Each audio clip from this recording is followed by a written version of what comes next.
నిన్ను ఏ మరణ భయం అయితే పట్టి పీడిస్తూ ఉన్నదో, చనిపోతానేమో, నా బిడ్డలకు పెళ్లి చేయకుండానే చనిపోతానేమో, ఒక ఇల్లు కట్టకుండానే చనిపోతానేమో, నా జీవితంలో ఈ అప్పులు తీరకుండానే చనిపోతానేమో, ఈ అప్పుల భయానికి మరణించేటువంటి భయం అనేటువంటిది వారిలోకి వస్తూ ఉంది.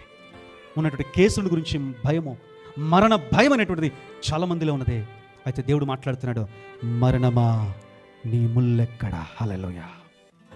కానీ దేవుడు చెప్పాడు, మరణమా నీ ముల్లెక్కడ అని అడగగలిగినటువంటిది దేవుడు మాత్రమే. అందుకే ఆ మరణపు ముళ్ళను ఛేదించి ఆ యేసయ్య, ఆయన మరణించి ఆ యేసయ్య మరణాన్ని జయించి మరలా తిరిగి లేచారు. హల్లెలూయా. ఇక మనము మరణాన్ని బట్టి భయపడవలసిన పని లేదు.